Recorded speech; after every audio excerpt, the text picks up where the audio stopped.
Hi, my name is Ronan Keene. Welcome to today's webinar titled Legacy Technology Got You Down? Try Microservices and Cloud Native Architecture. Before we get started, I have a few housekeeping items to go over. We're recording this webinar and we'll email you a replay link in the next 24 hours.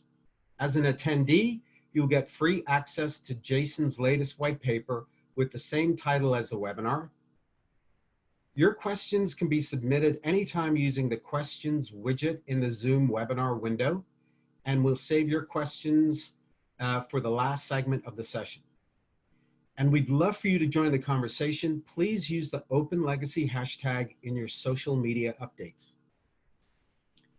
Today's presentation is about how microservices and cloud native architecture are great options for modernizing your legacy systems compared to more risky options like rip and replace or leave and layer. Our special guest today is Jason Bloomberg, a leading IT analyst and digital transformation expert at Intellyx. Our other speaker is Zeev Avidan, a legacy integration expert and chief product officer at OpenLegacy. Zeev will talk about how enterprises are innovating like startups using APIs and microservices.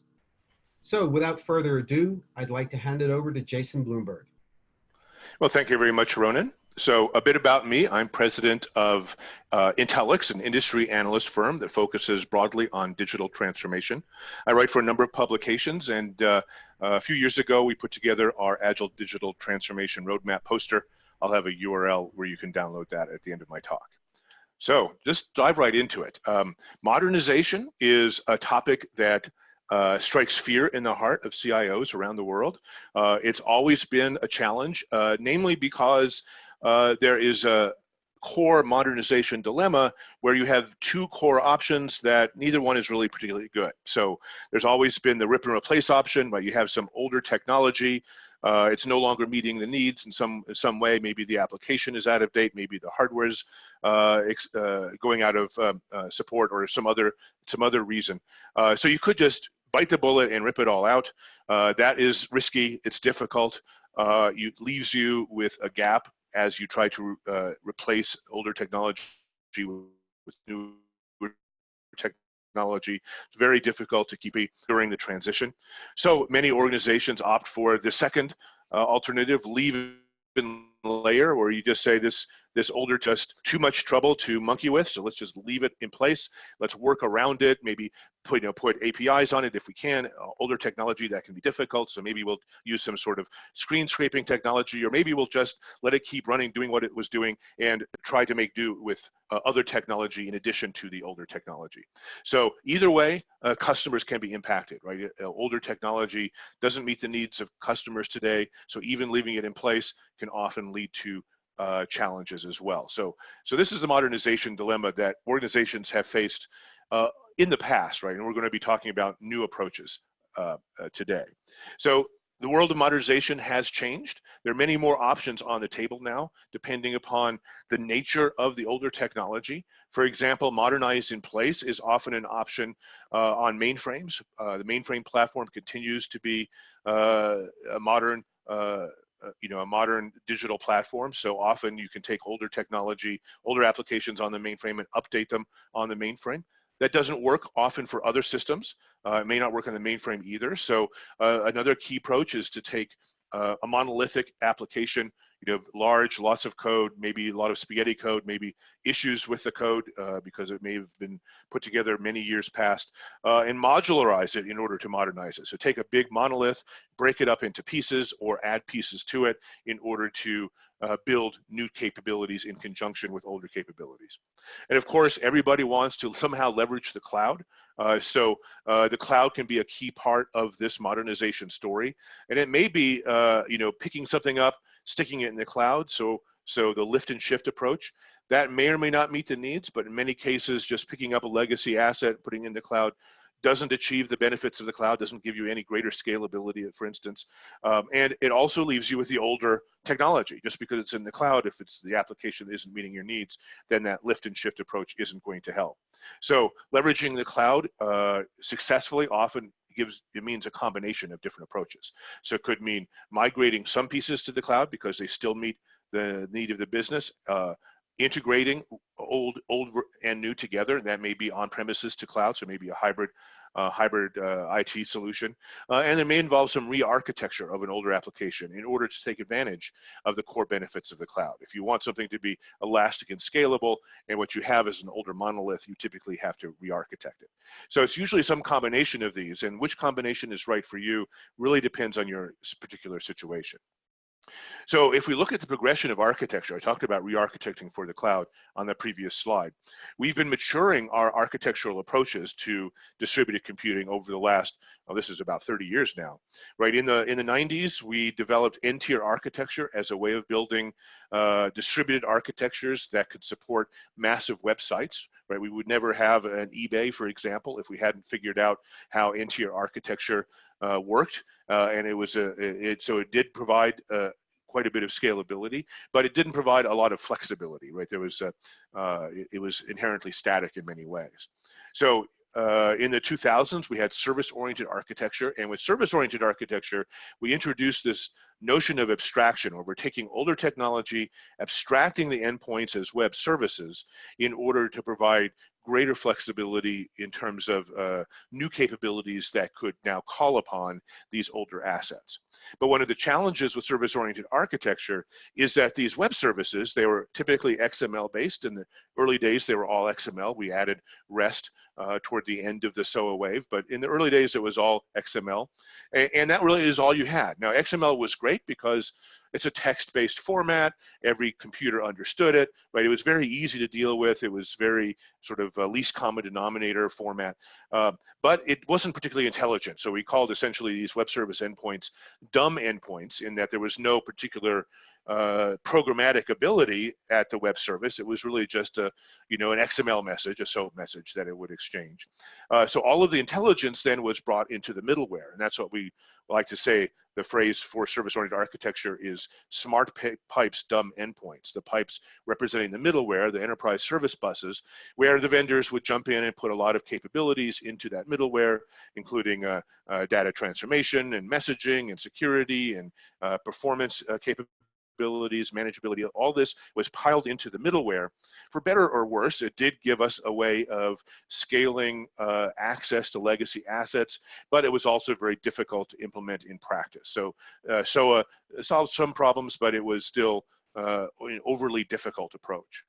That gave way in the 2010s to what we like to call microservices architecture, where basically instead of having these XML-based web services as endpoints, we put intelligence into the endpoints. So we created these microservices, and I'll define them in a moment, where we actually had small computer programs that now provided more sophistication at the endpoints, but we didn't rely much upon the middleware to provide any intelligence. So instead of smart pipes, dumb endpoints, with SOA, we have dumb pipes, smart endpoints, where with the microservices architecture, we were typically relying upon lightweight open source queuing or other basic middleware techniques to move messages around and put really the intelligence into the microservices at the endpoints. So what is a microservice? Well, there are different definitions. This is the definition that we like: parsimonious, cohesive units of execution. So that word parsimonious, you don't see that very often, but it really is the precise word that is exactly what we need here. It really means that it's as small as it can be, but no smaller. So the prefix micro might lead you to believe that microservices are always small, but that's sort of an arbitrary distinction. Small relative to what? How small is small? So really the question is, well, how small should they be?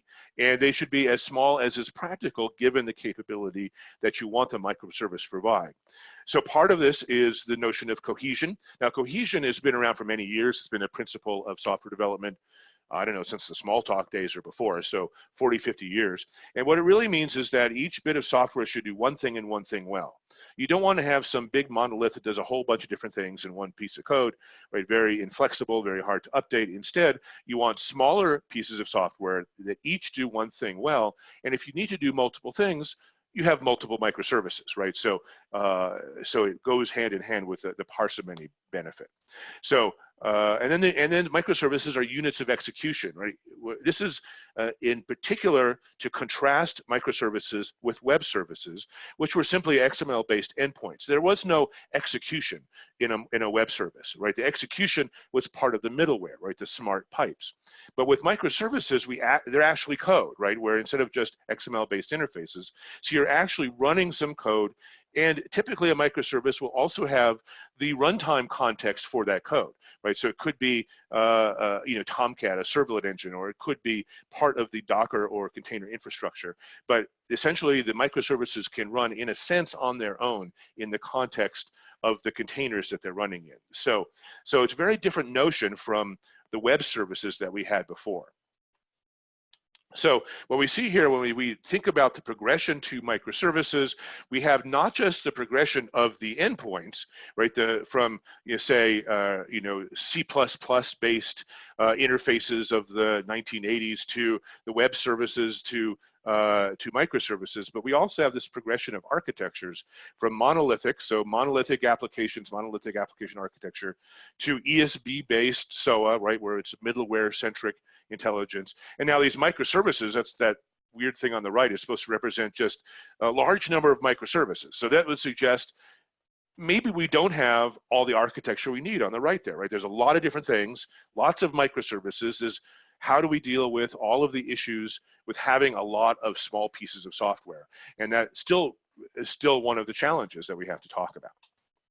So this is where containers enter the story, right? A container essentially can be a small virtualized environment that can contain a single microservice or a small number of microservices. And containers don't work all by themselves, but work in the context of container orchestration. And Kubernetes, as an open source container orchestration platform, has quickly become the dominant player in this space. There were a number of other ways to orchestrate containers just a few years ago. Most of them has simply fallen by the wayside. All the attention is now on Kubernetes. It's open source, it's extensible, and it's cloud native. And I'll be talking about what that means in a moment. So the idea here is that, yes, we have microservices, we're going to run them in containers, but we also need to orchestrate the containers. And so we have this rather complex architecture brewing that goes beyond just the microservices. Okay, so what about the environments, right? We've been talking about architecture, but of course we're running software somewhere, and the environments that we run the software in has been evolving as well, right? So we start with the cloud, right? Obviously we're starting with the on-premises data center, but soon we start talking about the cloud. But now the cloud is good 10, 15, 20 years old, right? So it's the starting point for this slide. So cloud, where you have a single cloud environment, that soon leads to hybrid cloud. Now, hybrid clouds have been around for a while, and essentially is a combination of public and private cloud. So we have the public cloud environments like Amazon and Azure. We have private clouds, which will run in our own data centers or in a co-located facility. Hybrid cloud somehow combines those two. The next up is multi-cloud, which typically refers to multiple public clouds, but it could also mean multiple public clouds and private clouds as well. So it overlaps hybrid cloud a bit in the definition, but is really distinct in that it involves multiple public clouds. And then we have the notion of hybrid IT, which you'll notice brings in the legacy context. It brings in the on-premises context, because up to this point, we've been talking about cloud environments and how they've been maturing. But hybrid IT says, wait a minute, we don't just want the cloud. We have a role for on-premises technology, both legacy technology and virtualized technology. And we want to combine that with all of this cloud goodness and come up with an architected approach to a modern heterogeneous environment. So what is hybrid IT? Well, it's different for different companies, right? It could be any combination of public clouds, could be multi-cloud in there, more than one public cloud. Private clouds, those could be on-premises in your own data center or at a hosted facility. Could be a virtualized environment, typically VMware, which could be running both either on-premises or in a public cloud or even in a private cloud now. They've been keeping up with the times, and as well as on-premises environments, which typically include all of the legacy assets that you may have, all the legacy applications running on older platforms. Those are typically part of that on-premises story. So it's not just that we have a mix of different things, right? We've had heterogeneity all along. Hybrid IT is more than just a heterogeneous mix of environments. It's the fact that we're also building in layer of abstraction to provide comprehensive security and management, as well as workload portability across all of these environments. So it's not just that we're stuck with on-prem and we, because of some regulation and we'd rather not have it. It's that we are able to leverage these different assets as needed to meet the business need. So hybrid IT is really intentional, right? Heterogeneous IT from 20 years ago was accidental in a way. It was sort of the result of leaving and layering too many times. Now we're saying, well, it's intentional. We're going to architect it appropriately to meet today's and tomorrow's business needs. We may not have an all cloud environment. We may not have all on-prem. It's going to be a mix for most large enterprises. So how do we do this on purpose? How do we come up with a plan of attack for hybrid IT that makes sense moving forward? Okay, so I mentioned cloud native a moment before, so let's talk a bit about what we mean there. So you can think of cloud native as a progression of different environments. So we have the enterprise context, which could be primarily on premises, but could also represent cloud computing in the enterprise. Then that leads to virtualization and cloud. So the enterprises move from on-prem to virtualization to cloud. And now the enterprise says, well, wait a minute, we figured out virtualization. We were running in the cloud, but we look to the web scale companies, the Facebooks and Spotifys of the world, and we see what they're doing. It's like, wouldn't it be great if we could bring that web scale capability to the enterprise as well? So that's really the starting point for cloud native. It's saying, well, we want to bring web scale best practice, what enables those massive cloud-based companies to do what they do. How does Facebook do what it does? How do these companies actually get this stuff to work? Let's bring that to the cloud and virtualization world that we're familiar with in the enterprise. And that it gives us the motivation for cloud native architecture. So essentially, when we say cloud native, we mean we want to bring all the goodness of the cloud to all of IT, in particular the parts that don't already have it, namely the on-premises parts, right? So when we say the goodness, we mean all of these things, right? Horizontal scalability, elasticity, the configurability that we get with the cloud, where you can just go in and you can configure it. Of course, it's open in different ways. It's open based on open source technology, but also has open APIs. And we have this pay-as-you-go as-a-service business model. Part of that is financial, right? A shift from capital to operational expense. Part of it is just the sort of the daily processes of the organization. How do we access assets? We're going to access them as a service, as opposed to installing and running licensed software, right? It's a different way of thinking about how we're going to access software. So we want to take all of this and say, well, this is great in the cloud. Let's make it everywhere. So let's bring this to our on-premises assets, including our legacy assets, in order to provide this vision of hybrid IT that has this common coherent abstraction that enables us to secure, manage everything we're doing appropriately, as well as provide workload portability. So we can run software where we need to run it as appropriate to meet the needs of the software and the business. Okay, so if we look at cloud native infrastructure in particular, it's more than just infrastructure, right? It's architecture and it's process, and it's it's a cultural shift for the organization. But if we look at the infrastructure part of the story, well, cloud native infrastructure is inherently ephemeral. And this is something it inherits from the world of containers and microservices, right? If you're running containers, then those containers are inherently ephemeral. That is, you're going to spawn them on the order of milliseconds. If you need more, you'll create more. If you don't need them anymore, you'll release them. You'll throw them away, and on a much more rapid basis than virtual machines, right? It could take, what, 45 minutes or something to spin up a virtual machine. And yes, you want to deprovision them when you're done with them, but that's on the order of days or weeks. Containers, it could be on the order of milliseconds, right? So it's an ongoing automated thing. They're spinning up and spinning down all the time. So we have to understand that any software we put into this environment might appear or disappear, right? And that's the notion of ephemerality. So this is obviously dynamic, right? Things are changing all the time, not just the environment itself, but also how we go about deploying software.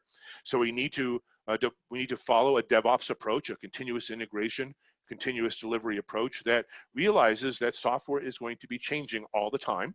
Not all your software, right? But it can change as fast and as much as it needs to, depending upon what you're trying to accomplish. So obviously in the enterprise context, especially, some software just doesn't have to change that often, right? Your core transaction processing might only change every few years, but if you're updating that e-commerce website, that might be changing multiple times a day, and it could be anywhere in between, right? So the idea is that there is no one answer for everybody in terms of how dynamic your environment has to be, but from the broader picture, it should be as dynamic as it needs to be, depending upon what you're trying to accomplish. So cloud native also brings the notion of real time to anything that requires real-time behavior.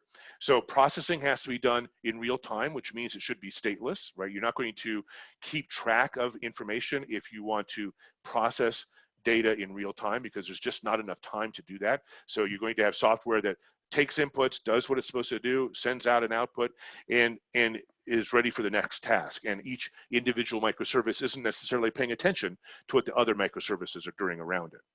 And then observability is a key part of the story as well, right? We want to have software, in this infrastructure that it supports the ability to manage it, to get visibility into it, and to enable the operations team to do what they need to do to keep it up and running, right? It's great to say everything is automated and that operations is going to be a lights out affair. The reality is we need people to make sure this stuff keeps running, so the software has to be proactive in order to support the ability for our operations folks to keep things running the way they should.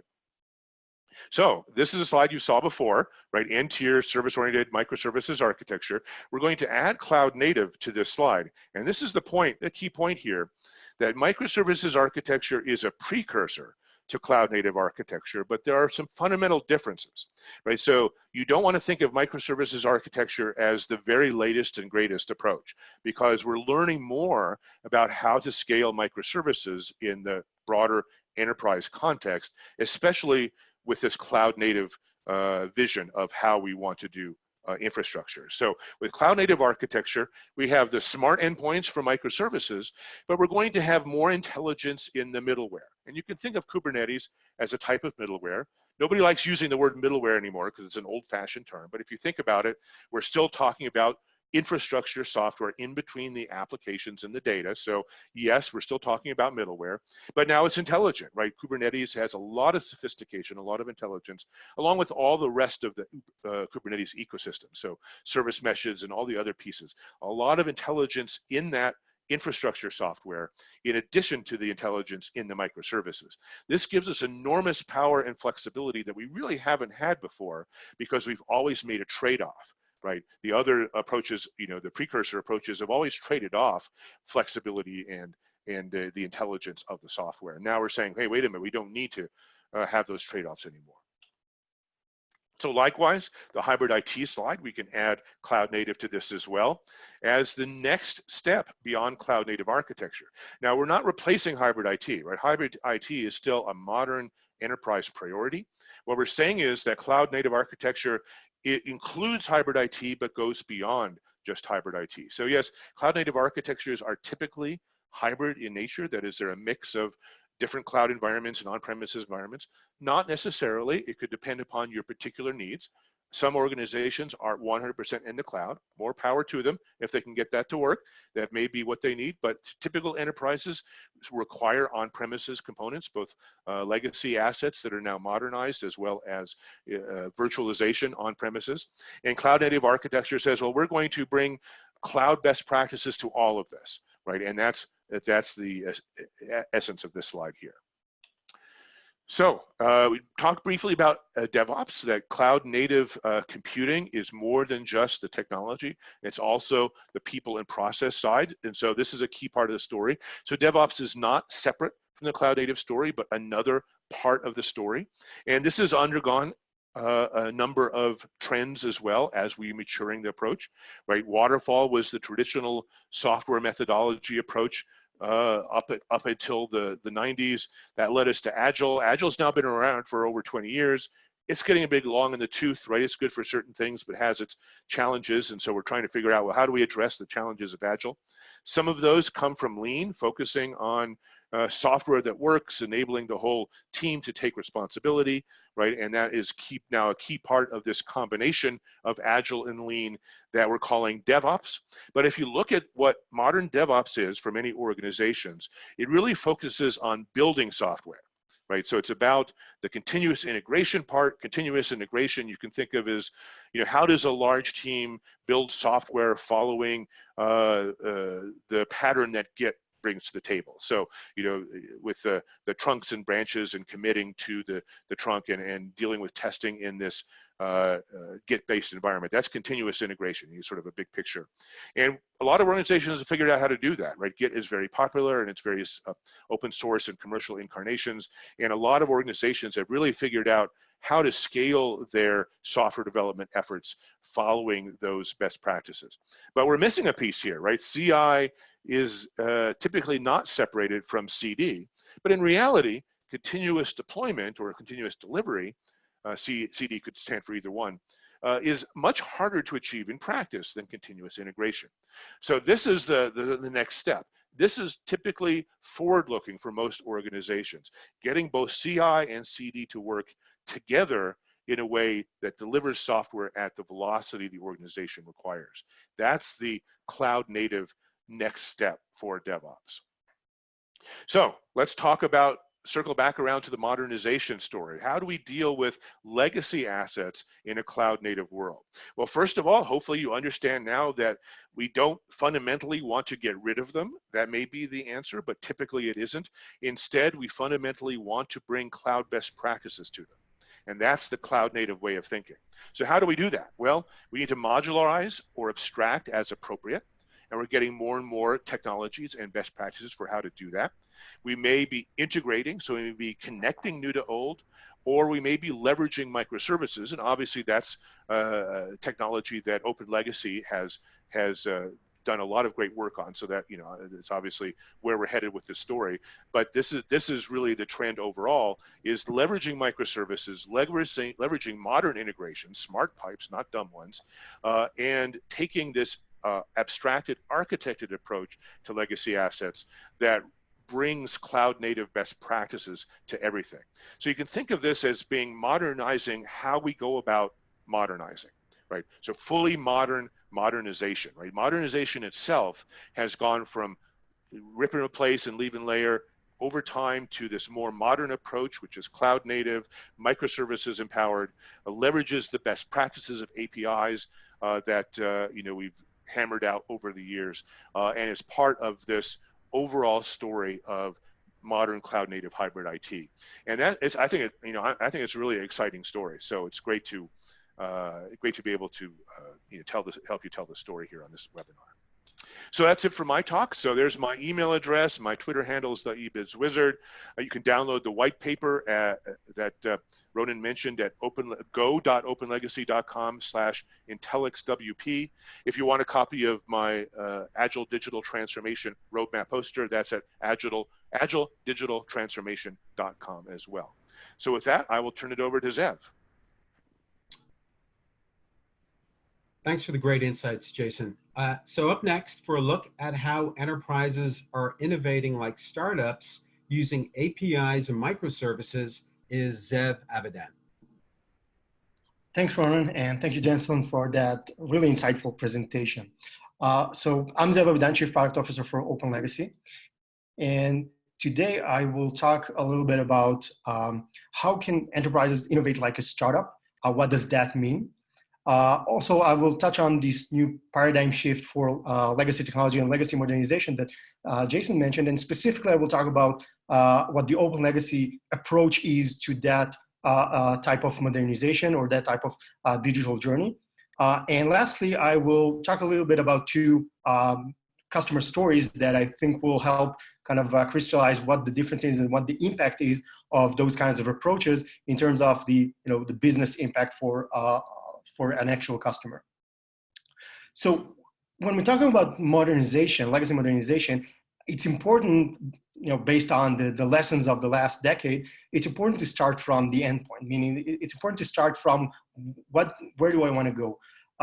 Modernization for modernization's sake doesn't really, give you anything. Just doing the rip and replace or rewriting and doing all of those things that initially might, make sense, end up being costly and time consuming, and really suck up all the air from an organization. So you need to think about what are the goals, what do you want to achieve? And, sometimes they're about cost structure, sometimes they're about, the skills that are becoming more and more scarce. But more often than not, it's about being able to innovate. If you consider a modern, large enterprise, large organization like a bank, for example, today their main competitor is not the bank, across the street. It's a new startup, a couple of guys in a garage creating something that's completely different in terms of experience and really reinventing banking or reinventing those customer experiences. And large organizations today are really pressured to innovate and innovate quickly. So being able to innovate like a startup means being able to experiment, being able to test and fail and test again, and do that very, very quickly. If you're spending 6 to 18 months every time you want to test some new idea or a new kind of product, then you're going to think a lot about every product that you're going to launch, and that's going to be a real kind of a project. And that will prevent you from being able to experiment, that will prevent you from being able to move quickly. Versus if you think like a startup and you're able to execute like a startup and being able to, produce a complete deploy product in a matter of 2 months, then you're able to do a lot of those, and you're able to kind of really test and see what sticks and what doesn't, and being able to launch rapidly and see the reaction. So being able to think like a startup and innovate like a startup really means that you need to move quickly. So we used to think about those kind of things in terms of the cost and how long it's going to take the project. Now organization starting to think about this as flow. You have a flow of things that you want to do. You're always innovating. You're never done with the project. It's not about creating 200 or 300 or 1,000 services. It's about having that kind of a muscle to be able to constantly and continuously innovate. Of course, the challenge is that you want to go there, you want to be able to innovate very quickly, but in most cases you're kind of being held back by your legacy systems.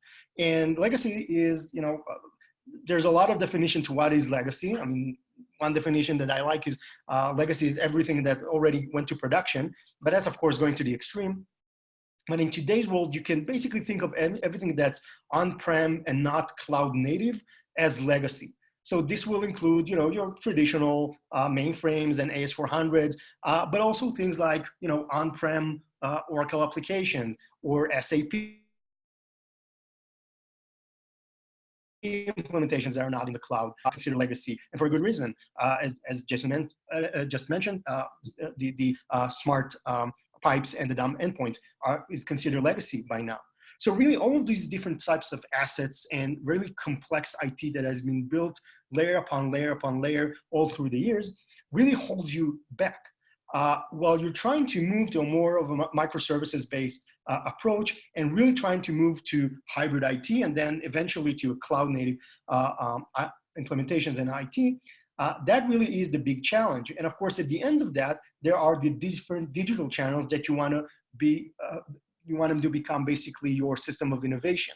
So you want to have all of your innovation exposed, or basically that's where your innovation shows through. But that's a long line of a chain basically going all the way back to the backend application. And that chain cannot be stronger and cannot be faster than the weakest part or the weakest link in it, which is usually the backend application. Now, for a lot of organizations, what they still have, and that's kind of their go-to approach by default, is they already have an integration stack.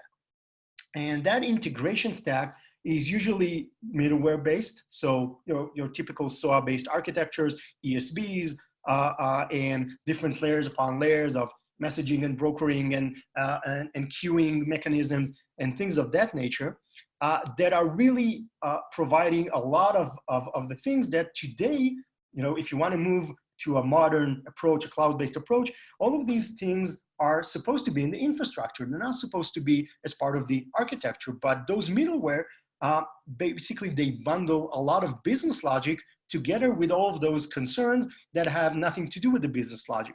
So your ESB might contain business logic in terms of, routing the messages, in terms of when a message is not relevant anymore, in terms of different interfaces going into things like authentication, which is application-based.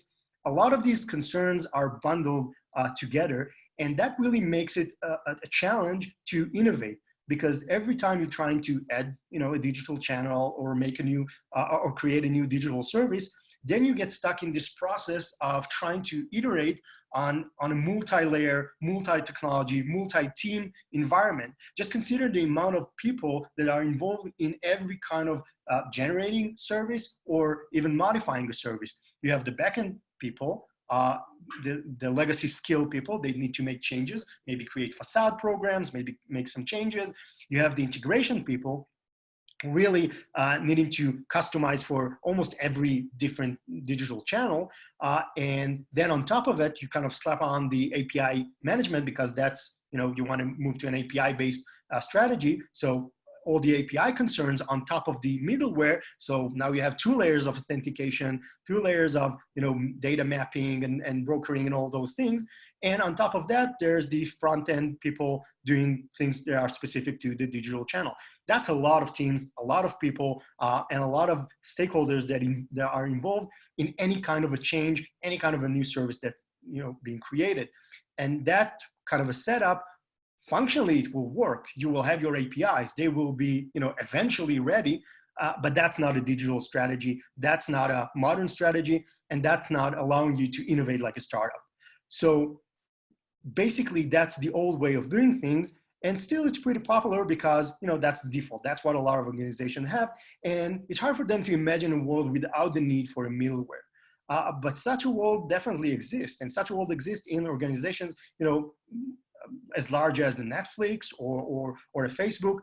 You won't find ESBs there. You won't find all of these kind of SOA-based architecture because they're new and they don't have legacy.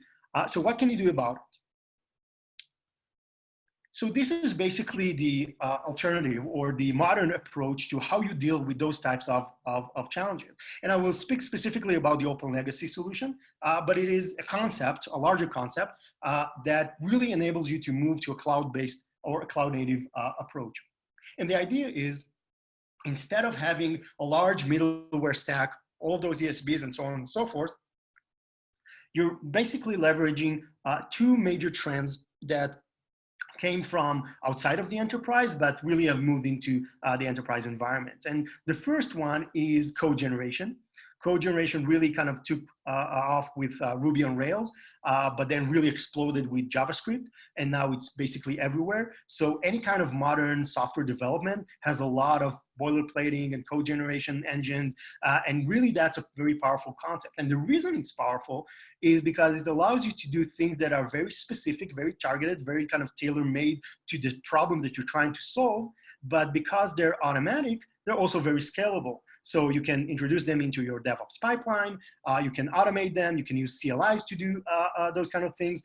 So really they're very, very scalable, but very specific, which is really a powerful concept. The other concept, of course, more familiar would be containerization, microservices, and basically distributing the systems instead of having a central server or a monolith, having those distributed components. And taking those 2 concepts into mind, basically, that's how you can reinvent legacy integration or legacy modernization, because the process now becomes, and that's a specific OpenLegacy process, but you can, again, imagine the overall concept. What the OpenLegacy platform does, it starts from a piece of metadata on the legacy side. So it might be a COBOL copybook for a mainframe program. It might be a database schema or an SQL for a store procedure, even a SOAP service, a WSDL for a SOAP service, any kind of metadata that's available from an endpoint or a component or an asset on the legacy side. It consumes that metadata to create what we call an SDK. And the SDK, that's really that's where the magic is. Because the SDK is automatically generated by the code generator. It is just a piece of Java code, a POJO, plain old Java object. that piece of Java code contains everything you need in order to populate a Java object from that legacy process or piece of data. So it contains the transport layer, meaning the ability to access the data and communicate with that legacy system. It contains the data mapping. It contains the different data types. It contains basically whatever it is, the data model, of course, everything you need in order to populate that SDK POJO from the legacy system. That SDK is now a Java representation of your legacy asset, a specific legacy asset. So that POJO doesn't care about any type of other legacy assets. It doesn't care about any other programs or transactions you have on your mainframe. It just cares about this specific transaction, this specific program that it's targeting. Of course, that is a very tailor-fit approach, but as we said, because it's code generated, it's also very scalable because it's created automatically. You just click or you use a kind of a batch facility, and basically that gets created. Now that SDK is really the grain of a microservice. So if you consider just any microservice, a microservice traditionally, as much as you can say traditionally about a 5-6-year-old technology, but basically a microservice has three parts to it. It has an API contract, which might be a RESTful API or an event-driven API. It has a payload, which is the business logic and the cross-cutting concerns, so analytics, security, all of those things. And it has a data store. And in a pure microservice implementation, the data store is internal. So if you have your customer's data store, that microservice will hold that customer data store. In this case, it is completely exactly following the same pattern. The only difference is that SDK represents a data store that actually physically exists outside of it, meaning on the legacy side. Now, is it a pure microservice implementation? Of course, the purists will say it's not. But for all intents and purposes, in terms of what you're trying to do, in terms of your ability to innovate like a startup, it is exactly the same as a pure microservice, because you have these three components inside the packaging of a microservice that can be deployed and containerized. And basically, you can put it on any kind of a cloud, any kind of a cloud environment, Kubernetes, OpenShift, Cloud Foundry, whatever it is that you like to do, because at the end of the day, it's just a Java-based microservice.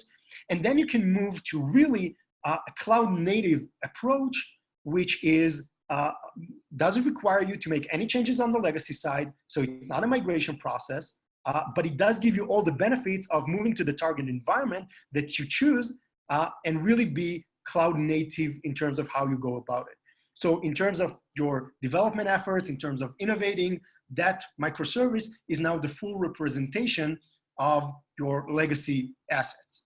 And to make that even more kind of useful for you, those SDKs basically are independent assets. So they can be used and reused in multiple microservices. And really, you can create a library of SDKs that are already tested. They're working. They're just Java components waiting for you in an Artifactory of sorts. And basically, you can pull them as you create those services. So as I said before, innovating like startups mean that you're not thinking about, the 1,000 APIs that I need to do. You're thinking about, what will I do next? And really that allows you to have kind of a library of services that you can pull from and create those future APIs and services that you will need, 2 years from now. So basically, how does that, come together in terms of actual, what we see in terms of customers and how they implement it and what's the impact?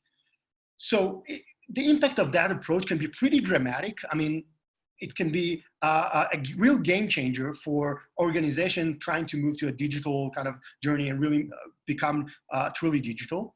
And just to give you a couple of examples. So the first one from a financial services example is a bank called Credit Corp. And that bank, it's based in Panama. And Credit Corp, really, their biggest challenge was they had a core banking system, which was Oracle-based, or an Oracle application type legacy system. A lot of stored procedures, a lot of tables.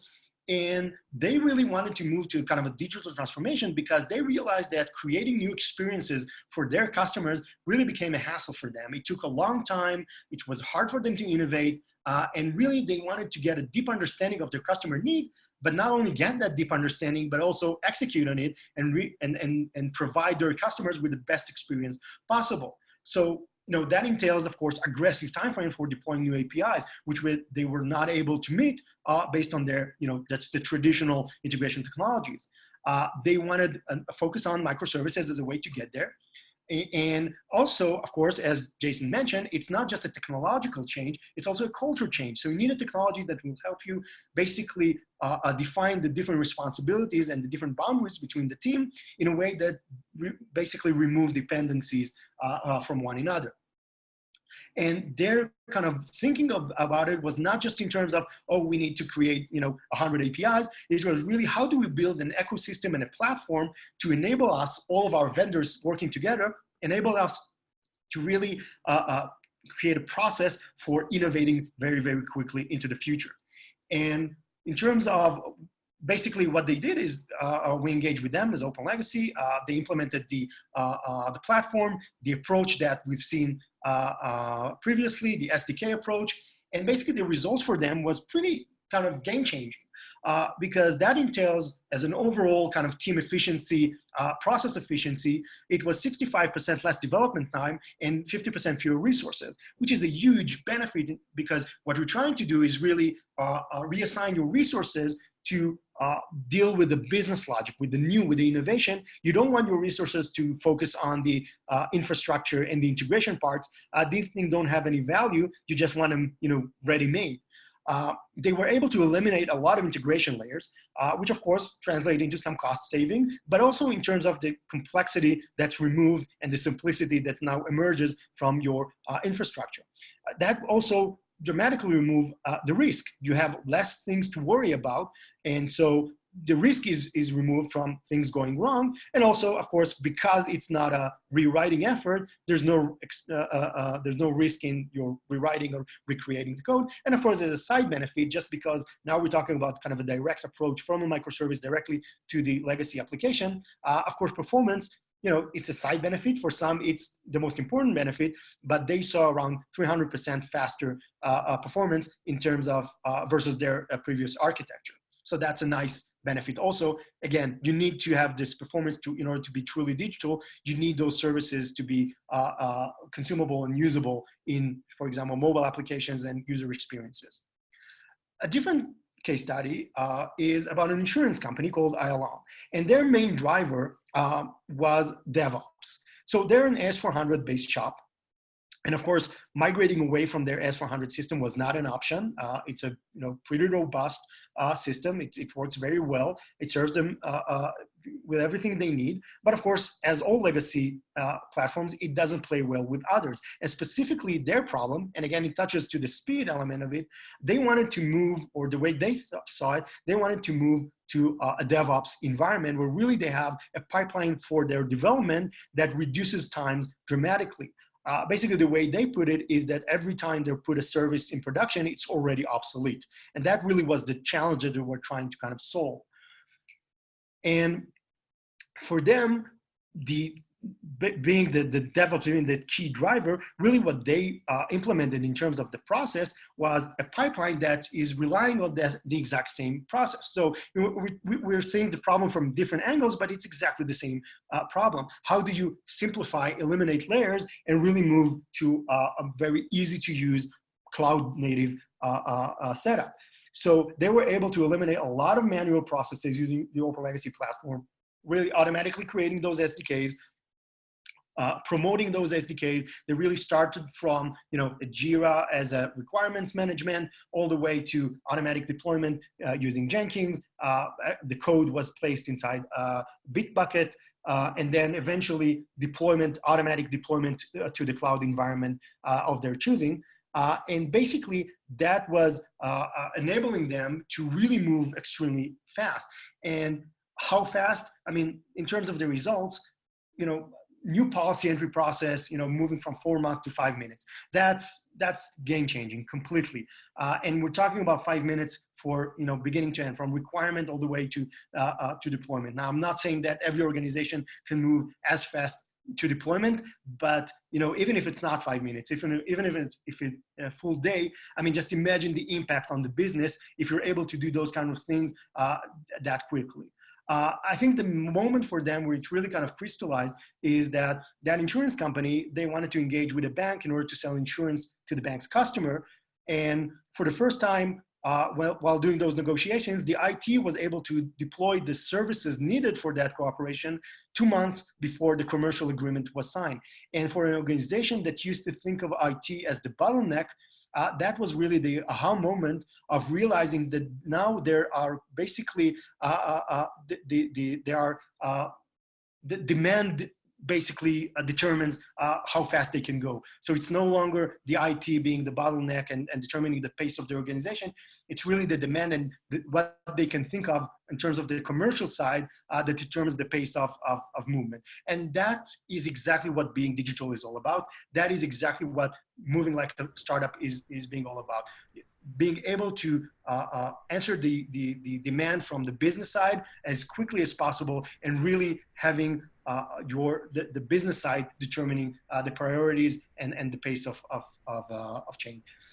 The entire process of setting up the entire pipeline for them was around 6 months. For creating the entire pipeline. In those 6 months, they already created 200 APIs and deployed them to production. So really, that's a time frame that's very, very short. And in that short amount of time, that changed at least the IT part of the business completely. So how do you get started? You don't have to have a steering committee in order to start that journey. You can start small, you can start big, and you can start by talking with us.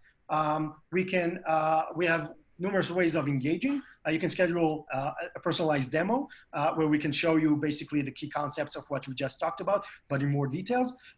You can also schedule a proof of concept where it's your assets, it's your environment, and we can show you exactly how it will work with your organization. So please go to those links if you're interested, and we'll be more than happy to engage. So with that, I will move it back to Ronan for questions. Thanks, Zeev. That was very insightful. So let's now move on to your questions. Question number 1 is, and Jason, this looks like it could be for you. Why not smart endpoints and smart pipes? Isn't that the best of both worlds? Well, the cloud native approach is to combine smart endpoints and smart pipes, in contrast to one or the other, which was the challenge with both service-oriented architecture and microservices architecture. So really, the point of confusion today is between microservices architecture and cloud native architecture, where with microservices, the endpoints are smart, but we don't have necessarily a smart infrastructure to support them. And that can lead to issues of microservices having performance bottlenecks and issues with management, and dealing with challenges of having a large number of microservices interacting with each other. One of the problems we call the pinball architecture problem, right, where you have these asynchronous microservices and messages go bouncing around from one to the other, and it can be very difficult to manage and track down any issues. So what cloud native architecture brings to the table with Kubernetes and the rest of the Kubernetes ecosystem is a greater intelligence in the pipes, right? The infrastructure part of the story, in addition to the intelligence in the microservices. And getting that combination right is a relatively new challenge, and that's part of why it's still a point of confusion. But there's a lot of very interesting work going on, and broad-based enterprise adoption as well. So this is more than just forward-looking stuff. A lot of large organizations have made real progress with this. Great, thanks, Jason. Our next question, it looks like for you, Zeev. The question is, does your platform support SAP as a backend? Yeah, absolutely. It supports SAP, meaning you can create an SDK from a BAPI in a matter of basically a couple of clicks. Also, we support Z BAPIs, which are customized BAPIs, which I know for a lot of customers are a big pain point because they're not, the plain vanilla, they're not standard. We definitely 100% support also Z BAPIs. Great, thank you. Jason, this question looks like it's for you. Can you please explain a little more about the difference between hybrid cloud and hybrid IT? Yeah, this the terminology can be confusing, partly because we're using the word hybrid in two places, but also because different vendors have used these terms in different ways to sort of emphasize their strengths. So you won't necessarily see agreement among the vendors on how to use these terms. So the hybrid cloud phrase actually dates back to the original NIST definition of cloud computing. So NIST, that's the National Institute for Standards and Technology out of the US Department of Commerce, and a good 10 years ago now or so, they came up with essentially a well-coordinated set of definitions and terminology for cloud computing. So they're the ones that formalize, infrastructure as a service, platform as a service, software as a service. They also talked about public, private, hybrid, and community cloud. And that hybrid cloud, in their definition, was the combination of public and private cloud. So today, we really shouldn't redefine hybrid cloud, because we've been using that definition for many years, and it had broad acceptance, so common use of that term.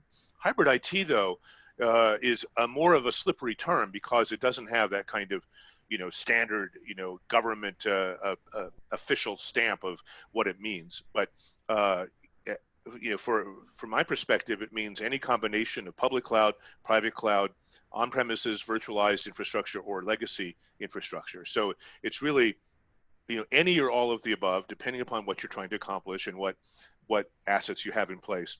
But then also, we want to bring a layer of abstraction in order to secure and manage all of those environments in a coherent way. So we don't want to have to worry about, say, how we're dealing with storage on premises versus in the cloud. We should be able to abstract that out and say, well, okay, this application needs to store a file, and it should be able to do it in an abstracted way, right? Call some API for file storage that works the same on premises in the cloud, for example. So that's really the hybrid IT story, and keep in mind that that's on purpose, right? It is an intentional approach that recognizes that many enterprises will want to keep on-premises elements in place in addition to cloud-based elements. Okay, thank you for that answer. Zeev, this looks like it could be for you. The question is, I have a CICS mainframe with an Oracle database. Will your solution work for me? Yeah, absolutely. So for CICS mainframe, actually, we do have something that customers really like. I mean, traditionally, there are basically 3 ways of connecting with a CICS, and all of them are not very good. So you have MQ, which is great, but it's asynchronous. It's not necessarily what you want to do for non-asynchronous implementations. You have CTG, which is dated and cumbersome, and you have ZOS Connect, which some customers like, some customers don't. We actually have we support all of those, but we also have our own adapter, which is extremely lightweight, basically just an HTTP communication with the CICS. So, and in terms of the ease of installing it, the ease of setting it up, and specifically the performance, the gains that you get from it are pretty dramatic. So that's definitely one thing that we support, but we do support all of those options. So yeah, so we support CICS, and of course we support Oracle. And the nice thing is that with this approach, basically you can have 2 SDKs, one for each in the same microservice. I mean, remember again, Jason's definition of parsimonious, meaning a microservice doesn't have to be very small. It has to be small enough. So if you want to create a consumable service, a consumable API, and that consumable API actually needs data from 2 sources, then it's very easy, because it just consumes 2 SDKs. Those are just Java dependencies. And you get the data from those 2 SDKs, and you combine them into one cohesive API that can then be managed in an API management. So you don't have to have the API management folks trying to figure out where the data is coming from and what makes sense in terms of the legacy, and trying to normalize different fields and stuff like that. You do that at the service level, and basically you're already creating a consumable API that they can then use and do whatever they want with. So the short answer is yes, definitely we support those 2 platforms together. So this next question, I'm going to open it to leave it open to both of you. The question is there an authoritative resource, ebook, or book on the various topics you've covered under the broad umbrella of digital transformation that you recommend?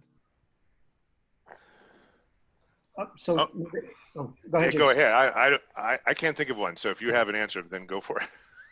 I don't know if there's a book, a comprehensive book for everything. I can share with you that if you go to our website, we do have a modern microservices ebook, which you can download, which covers a lot of those concepts that we just discussed in this webinar. We have other, specifically around DevOps and other assets like that. So, I mean, you're welcome to go on the website and basically download all of our ebooks and collateral. We talk about some in terms of thought leadership and some concepts, as well as the specific OpenLegacy implementation.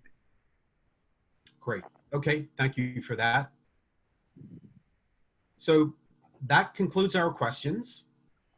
And actually, somebody just asked very quickly, will this webinar be available? And yes, it will. So thank you very much for attending our webinar. I just wanted to remind you that you can schedule a demo or a proof of concept. Don't forget to download Jason's new white paper available at this URL. And yes, the webinar is available, will be available as a recording. Please check your inbox in the next 24 hours for the webinar replay and other links. Have a great day. Thank you, everyone.